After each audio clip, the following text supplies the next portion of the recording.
ఈసారి సమ్మర్ వెకేషన్కి మేము అంతా ఆశ్రమానికి వచ్చాము కిడ్స్తో. మేము రూమ్ ఫస్ట్ డే కాబట్టి రూమ్కి వచ్చి ఫ్రెష్ అప్ అయ్యి మేము బ్రేక్ఫాస్ట్కి వెళ్ళేసరికి లేట్ అయ్యింది. కిడ్స్కి సెపరేట్ డైనింగ్ హాల్ ఉంది అండ్ అడల్ట్స్కి సెపరేట్ డైనింగ్ హాల్ ఉంది. కిడ్స్కి ఏమో ఫస్ట్ డే బ్రేక్ఫాస్ట్ ఇలా పెట్టారు. వగ్గాని, రాగి జావా అండ్ పాలు ఇచ్చారు అండ్ బ్రెడ్ కూడా ఇచ్చారు తినేవాళ్ళకి. తర్వాత అడల్ట్స్ డైనింగ్ హాల్కి వెళ్ళాం. అడల్ట్స్ డైనింగ్ హాల్ చాలా చాలా బాగుంది. అడల్ట్స్కి ఏమో బ్రేక్ఫాస్ట్లో జావా పెట్టారు, కొరల జావా, రాగి జావా అలా పెట్టారు. ఆఫ్టర్నూన్ ఏమో కిడ్స్కి 2 పుల్కాస్, రైస్ అండ్ 3-4 రకాల కర్రీలు పెట్టారు. అడల్ట్స్ కూడా 3-4 రకాల కర్రీస్ అండ్ పుల్కా, రైస్ పెట్టారు.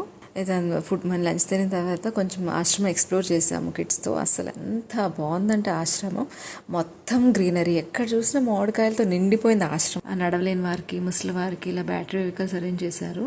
కాల్ చేస్తే వీళ్ళు వచ్చి పికప్ చేసుకుని వాళ్ళకి ఎక్కడ కావాలంటే అక్కడ తీసుకెళ్తారు. అలా కాసేపు మొత్తం ఆశ్రమం మొత్తం కాసేపు ఎక్స్ప్లోర్ చేసాము.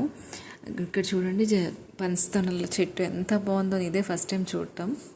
ఆశ్రమం మొత్తం గ్రీనరీ, న్యాచురల్ ఆర్టిఫిషియల్ గ్రీనరీ అంటే ఎక్కడా లేదు. చాలా చాలా బాగుంది. సో కాసేపు ఎక్స్ప్లోర్ చేసి సాయంత్రం అక్కడే కొబ్బరి బొండం నీళ్ళు కావాల్సిన వాళ్ళు అది, లేకపోతే షుగర్ కేన్ జ్యూస్ కూడా తాగొచ్చు. ఈవినింగ్ డిన్నర్ టైం అయింది.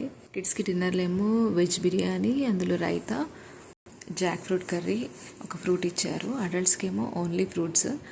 మా డిన్నర్ తర్వాత రాజుగారి ప్రసంగం ఉంటుంది. 1.5 hours 2 hours ఉంటుంది.